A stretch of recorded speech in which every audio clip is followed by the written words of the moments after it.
നമസ്കാരം. ഞാൻ Sunil K T, UPFAയുടെ ഒരു വോളണ്ടിയറാണ്. UPFAയുടെ സാന്ത്വനം 2024 എന്ന കുടുംബ സംഗമത്തിൻ്റെ പോസ്റ്ററുകളും വീഡിയോകളൊക്കെ പ്രചരിക്കുമ്പോൾ നാനാഭാഗത്തു നിന്നും ചോദ്യങ്ങൾ വരുന്നത് എന്താണ് UPFA, എന്തിനാണ് UPFA എന്നുള്ളത്. കേരളത്തിലെ മൺപാത്ര നിർമ്മാണ സമുദായ കുടുംബങ്ങൾ പരസ്പരം ചേരിതിരിഞ്ഞ് മത്സരിക്കാതെ, കലഹിക്കാതെ, വളരെ സന്തോഷമുള്ള, ഒരുമിച്ച് ഒറ്റക്കെട്ടായി നിൽക്കുന്ന ഒരന്തരീക്ഷം ഉണ്ടാവണം എന്ന് പ്രത്യാശിച്ചുകൊണ്ട്, ആഗ്രഹിച്ചുകൊണ്ട്, എന്ന ലക്ഷ്യമിട്ടുകൊണ്ട് ഒരുമിച്ച് കൂടിയ കുറച്ച് കുടുംബങ്ങളുടെ ഒരു കൊച്ചു കൂട്ടായ്മയാണ് യുണൈറ്റഡ് പോർട്രേറ്റ്സ് ഫാമിലി അസോസിയേഷൻ എന്നുള്ളത്. അതോടൊപ്പം നമ്മുടെ കേരളത്തിലെ ഓരോ കുടുംബങ്ങൾക്കും സ്ഥിര വരുമാനം ഉണ്ടാകണം എന്ന ലക്ഷ്യം മുന്നിൽ കൊണ്ടുകൊണ്ട് പല പ്രയത്നങ്ങളും UPFA നടത്തുന്നു. അതിൻ്റെ ഭാഗമായിട്ട് UPFA പഠനമുറി എന്ന സൗജന്യ PSC പരിശീലന ക്ലാസ്സുകൾ ഇപ്പോൾ 650 ക്ലാസ്സുകൾ പിന്നിട്ട് അതിവിജയകരമായിട്ട് മുന്നോട്ട് പോയിക്കൊണ്ടും ഇരിക്കുന്നു.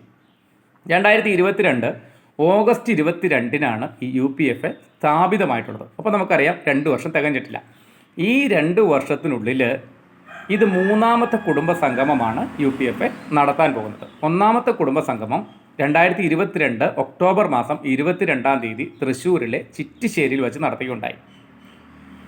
വേദത്തിലെ ശാന്തി മന്ത്രങ്ങളുടെ ആദ്യ ഭാഗമായ അസതോമ സദ്ഗമയ എന്ന മന്ത്രമാണ് ഈ 1ാമത്തെ കുടുംബ സംഗമത്തിൽ നമ്മൾ ഉയർത്തിപ്പിടിച്ചതെങ്കിൽ 2ാമത്തെ കുടുംബ സംഗമം 2023 ഏപ്രിൽ മാസം 13 പാലക്കാടിലെ പൈതൃക ഗ്രാമം എന്നറിയപ്പെടുന്ന അഹല്യ നഗറിൽ വെച്ച് നടത്തുകയുണ്ടായി.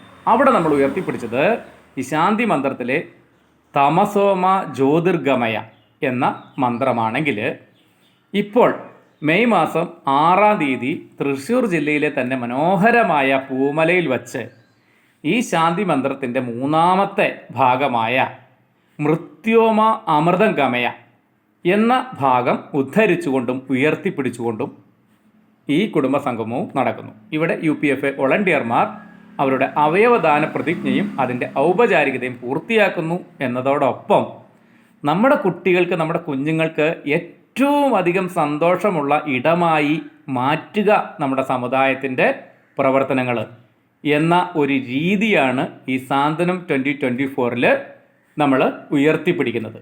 അപ്പോൾ മെയ് 6 നടക്കുന്ന സാന്ത്വനം 2024 നിങ്ങൾ ഓരോരുത്തരുടെയും ആശംസകളും പ്രാർത്ഥനകളും ക്ഷണിച്ചുകൊണ്ട് നന്ദി, നമസ്കാരം.